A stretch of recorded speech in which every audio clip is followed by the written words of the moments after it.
Hello everyone, welcome to the first part of integration partial fractions. आज हम लोग partial fractions करेंगे. Now, partial fraction के concept में मैं आपको सबसे पहले 3 points बताना चाह रहा हूँ. When to apply, how to apply and important pointers. बिना किसी देरी के शुरुआत करते हैं, डायरेक्टली कॉन्सेप्ट पे आते हैं. When to apply. मैं कोई भी बुकिश डिफिनेशन आपको नहीं दे सकता. सिंपल भाषा में ये कहना चाहता हूँ कि जब भी हमें कोई रैशनल नंबर दे रखा होता है, रैशनल नंबर मतलब क्या होता है, एक फ्रैक्शन के फॉर्म में ए अपॉन बी के फॉर्म में जो कोई डेटा दे रखा होता है, तो जब डिनोमिनेटर वाले पार्ट को, ये जो आपका डिनोमिनेटर है, ठीक है, जब आप इस पार्ट को लीनियर फैक्टर्स में ब्रेक कर पाते हो, लीनियर फैक्टर्स, और उन फैक्टर्स कोई स्क्वायर रूट साइन कुछ नहीं होना चाहिए लीनियर फैक्टर्स में, ठीक है, सिंपल सी बात. लीनियर फैक्टर्स मतलब ऐसे वेरिएबल जिनकी हाईएस्ट पावर 1 हो, तब हम वहां पे क्या अप्लाई करते हैं, वहां पे हम लगाते हैं पार्शियल फ्रैक्शंस. अगर लीनियर फैक्टर्स नहीं हो पा रहे हैं, तो अगर क्वाड्रेटिक फैक्टर्स भी हैं, लीनियर नहीं है तो मान लीजिए क्वाड्रेटिक फैक्टर्स भी हैं, अगर क्वाड्रेटिक फैक्टर्स, ठीक है, तो भी आप वहां पे पार्शियल फ्रैक्शंस अप्लाई कर सकते हो. दो क्वाड्रेटिक फैक्टर्स वाले केस में थोड़ा सा way of applying partial fraction बदल जाएगा, बट लीनियर फैक्टर्स में कोई चीज नहीं है, बहुत सिंपली हम लीनियर फैक्टर्स में हम पार्शियल फ्रैक्शन अप्लाई कर सकते हैं. ठीक. How to apply the second thing, जो कि मैं आपको क्वेश्चन करने के साथ साथ समझाऊंगा. तो सबसे पहले थर्ड पॉइंट पे जंप करते हैं, इंपॉर्टेंट पॉइंटर्स. इंपॉर्टेंट पॉइंटर्स यहाँ पे पहली बात ये है कि जो अगर न्यूमरेटर में कोई वेरिएबल है, if numerator has any variable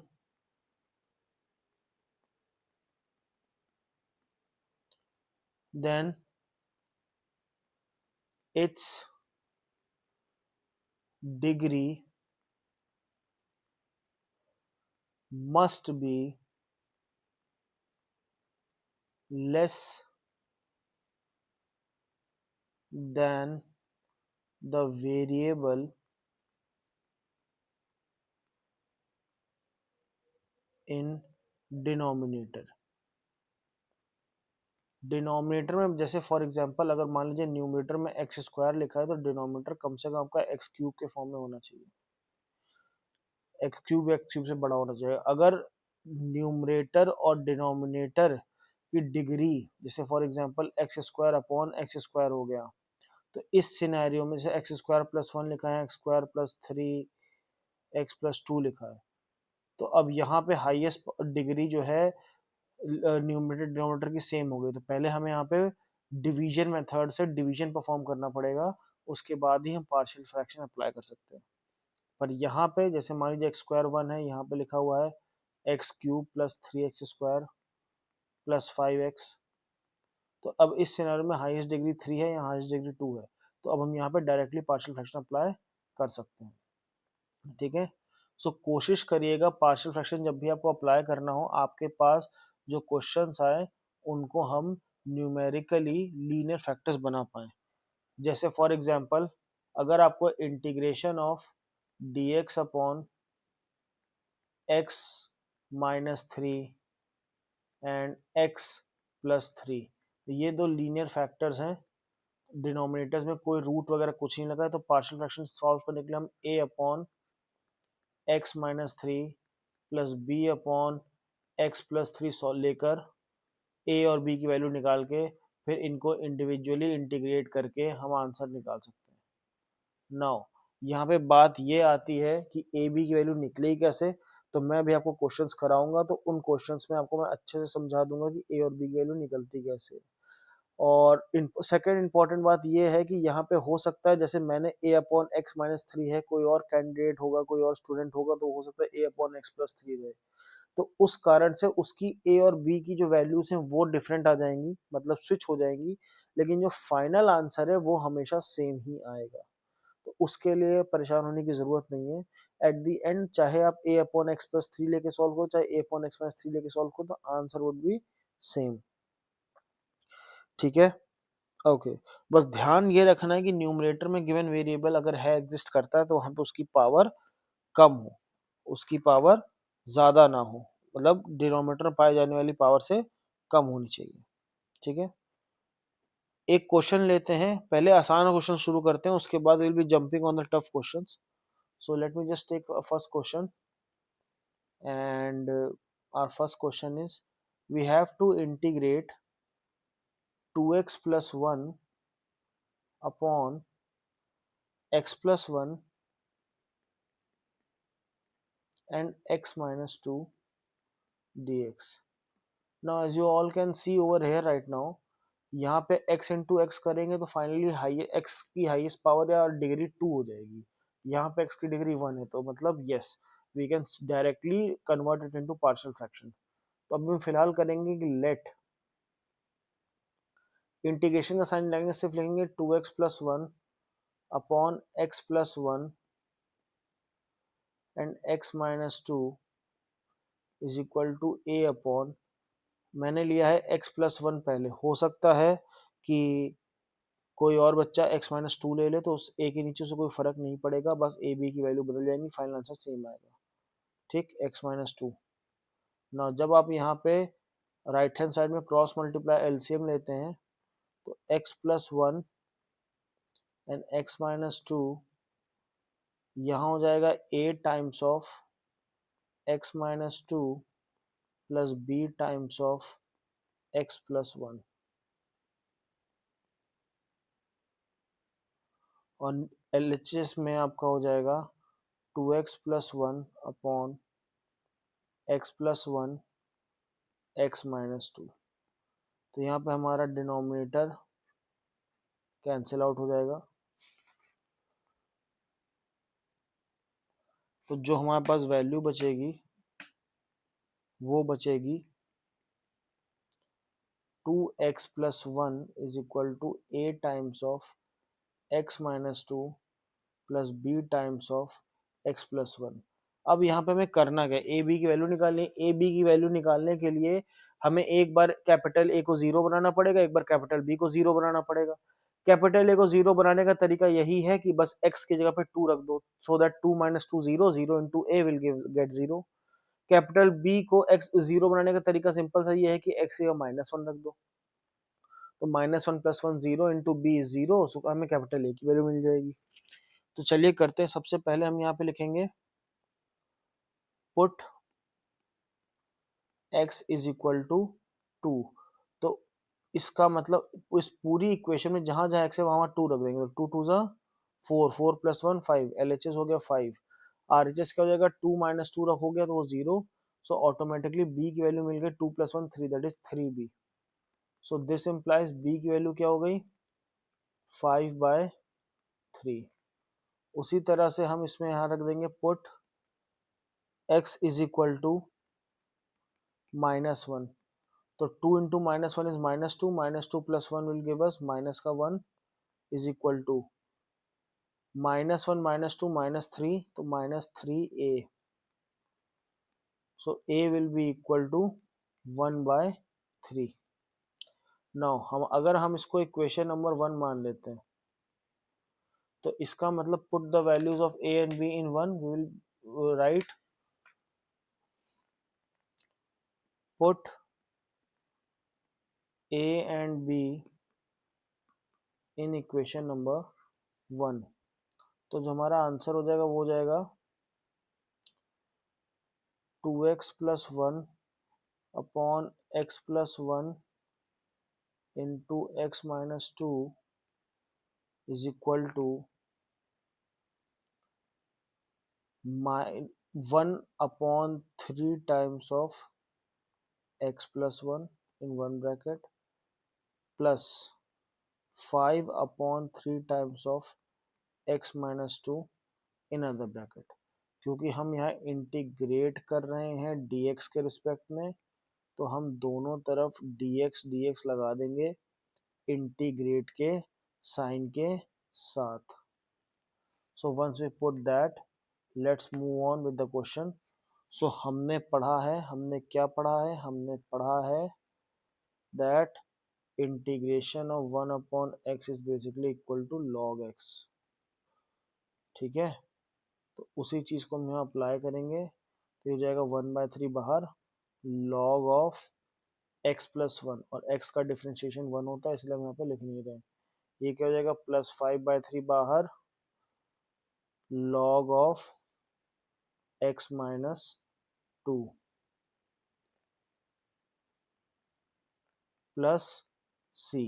अब हम यहाँ पे कर क्या सकते हैं, यहाँ पे हमारे पास जो आंसर हम चाहे तो यहाँ पे छोड़ सकते हैं, और अगर कुछ नहीं छोड़ना चाहते हैं आप, तो 1/3 आप कॉमन ले लीजिए, it will become log of x+1 plus 5 times log of x-2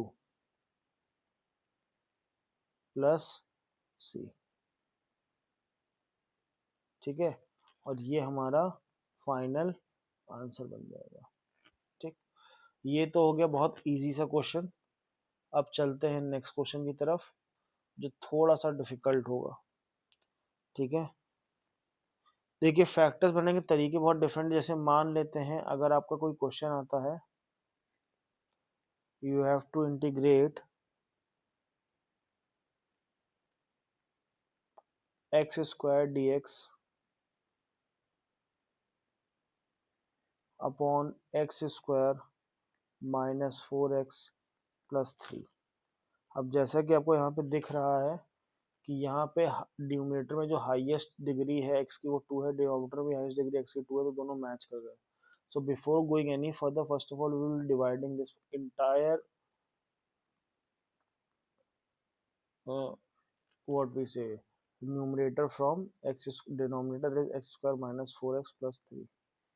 तो ये बेसिकली 1 टाइम्स ही जाएगा, तो it will become minus of x² -4x plus 3। Minus करें तो ये माइनस का हो जाएगा, प्लस का हो जाएगा, एंड फाइनली हमारे पास वैल्यू क्या बचेगी, 4x - 3। सो हैंस इसका मतलब ये हो गया that integration of x² dx upon x² -4x plus 3 can be written as 1 dx plus integration of remainder upon divisor, that is 4x - 3 upon x² -4x plus 3 dx। ठीक है, ये हमारे पास data बच रहा है। नाउ अब जैसा कि हमें यहाँ पे दिख रहा है, 1 का इंटीग्रेशन तो हो गया हमारा x, तो ये हो जाएगा x प्लस, हम इसको मान सकते हैं I1। ठीक, so will be solving I1 first.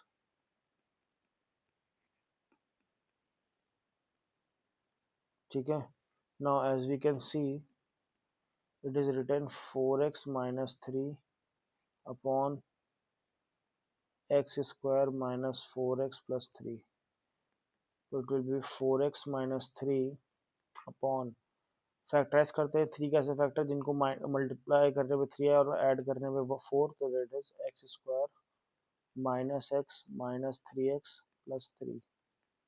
तो यहाँ पे हो जाएगा 4x - 3 अपॉन, पहले x कॉमन लिया, x -1, फिर माइनस का 3 कॉमन लिया, फिर से x -1। सो दैट मीन्स जो हमारे पास वैल्यू आ रही है वो आ रही है 4x - 3 upon x -1 and x -3। ठीक है, अब हम बेसिकली ये जो लास्ट वैल्यू मैंने ये लिखी है, दिस वैल्यू, हम इसको इंटीग्रेट करेंगे और हमारा फाइनल आंसर आ जाएगा। So let's start. So basically we gonna integrate 4x - 3 upon x -1 into x -3 dx। Let me just write it down directly.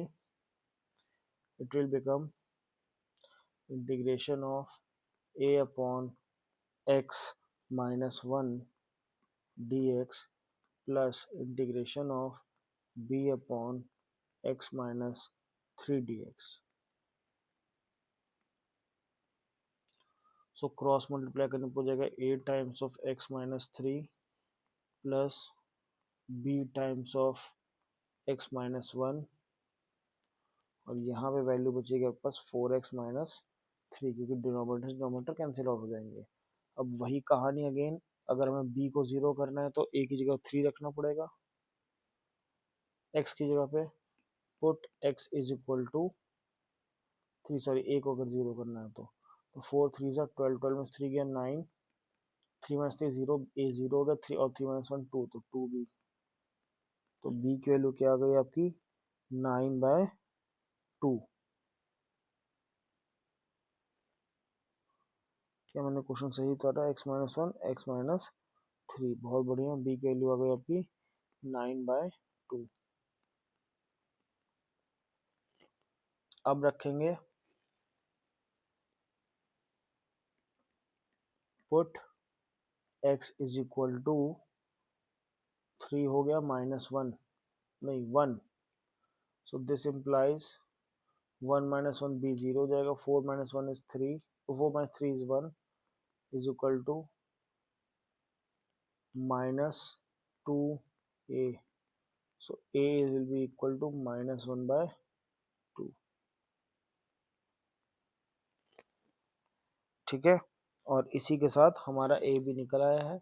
अब फटाक से हम इंटीग्रेट करते हैं, दैट इज इंटीग्रेशन ऑफ -1/2 बाहर लिया, dx upon x-1 plus b की value क्या है, ये 9/2, 9/2 बाहर ले लिया, integration of dx upon x-3, so the final answer is -1/2 log x-1 plus 9/2 log x-3। ठीक है, और ये फिलहाल हमारा आंसर हो जाएगा। लेकिन अभी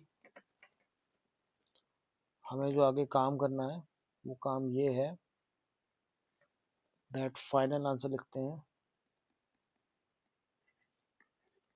final answer will be 1x, हमारी वैल्यू x ही थी ना, let's check it out first. Initially हमारा 1 dx जो था x ही आया था, x plus i1, so x -1/2 log x-1 plus 9/2 log x-3. With this we have come to the end of our first part. First part तो हो गया, but इसके बाद हमें क्या करना है प्लीज इसको समझ लीजिए। ये करने के बाद हम अगले एक दो क्वेश्चन और करेंगे जहाँ पे थोड़े से वेरिएशंस की बात की जाएगी, जो कि आपको पार्शियल फ्रैक्शन में देखने को मिल जाते हैं। क्वाड्रेटिक क्वेश्चंस के फैक्टर्स बनाना सीखेंगे, एंड देन उसके बाद कम से कम 2 से 3 डेज इन टोटल लगेंगी, and this topic will be done and dusted. Okay, so for now this is it from my side. Have a great day. Jai Hind.